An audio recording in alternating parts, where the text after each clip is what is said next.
आज हम उन 7 मुद्दों पर बात करने वाले हैं जो पूरे सप्ताह में हमने देखे। दोस्तों सबसे पहले मुद्दे की हम बात करते हैं, इससे पहले आप वीडियो को पूरा देखें, अंत तक देखें। जय दोस्तों, मैं हूं महावीर कर्मा। प्रदीप मिश्रा के द्वारा राधा रानी पर अनर्गल बयान दिया गया, इसी को लेकर के ब्रज के कुछ संतों ने उन पर विरोध कर दिया। और दोस्तों ये विरोध यहाँ तक नहीं रुका, ब्रज के संतों ने महापंचायत का भी गठन कर दिया।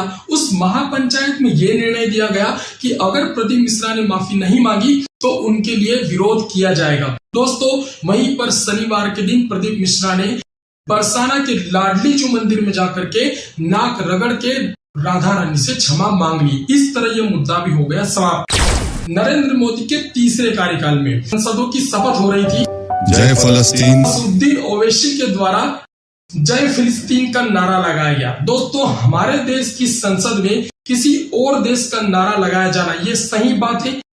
इस पर तो लोकसभा के अध्यक्ष के द्वारा कुछ कार्रवाई की जानी थी, परंतु ऐसा कुछ भी नहीं हुआ। हमारे देश की राजनीति केवल धर्म पर ही आधारित हो जाती है। नरेंद्र मोदी के द्वारा कुछ नव निर्माण कराए गए। दोस्तों नरेंद्र मोदी के तीसरे कार्यकाल से पहले चुनावी रणनीतियों में कई इनॉग्रेशन भी कराए गए। दोस्तों नरेंद्र मोदी ने दिल्ली एयरपोर्ट का इनॉग्रेशन 10 मार्च 2024 को कराया। वहीं पर जबलपुर एयरपोर्ट का इनॉग्रेशन भी 10 मार्च 2024 को हुआ, परंतु दोस्तों दोनों की छत गिर गई और कई लोगों की उसमें जान चली गई। क्या यह चुनावी निर्माण ही था?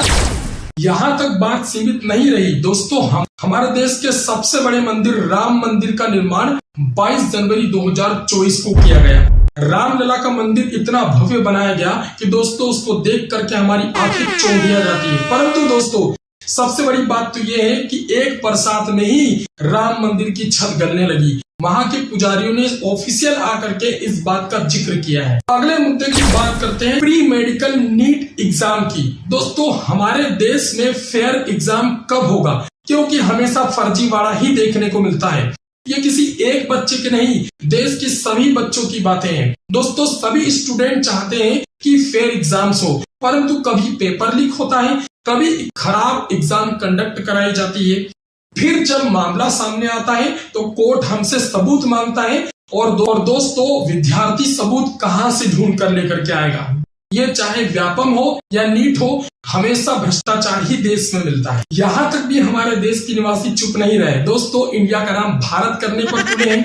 ये मामला ये था कि सद्गुरुदेव के द्वारा एनसीईआरटी पर एक बयान दिया गया था। उसमें यह कहा गया कि हाँ देश का नाम इंडिया से बदल करके भारत कर देना चाहिए। इसी के बीच में ध्रुव राठी ने अपना ट्वीट कर दिया और ये मामला इतना बड़ा हो गया दोस्तों कि सोशल मीडिया और न्यूज चैनलों पर केवल भारत और इंडिया का ही मामला चलता रहा।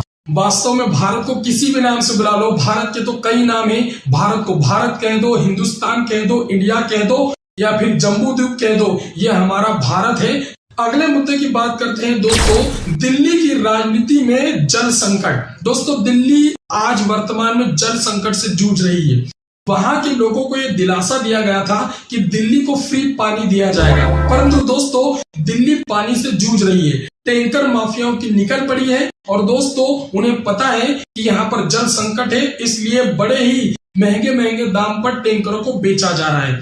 अगर ऐसी ही राजनीति देश में चलती रही तो पूरे देश का यही हाल होगा। कहीं पर ट्रेनों में जानवरों की तरह भरकर जाया जाता है, कहीं पर ट्रेनों का एक्सीडेंट हो जाता है, कहीं पर छत गिर जाती है। दोस्तों कहीं पर हमारे देश में किसी और देश के नारे लगाए जाते हैं। नीट एग्जाम का फर्जीवाड़ा हो या व्यापम का फर्जीवाड़ा हो, यह हमारे देश की राजनीति की कमी के कारण ही हो रहा है। जय हिंद।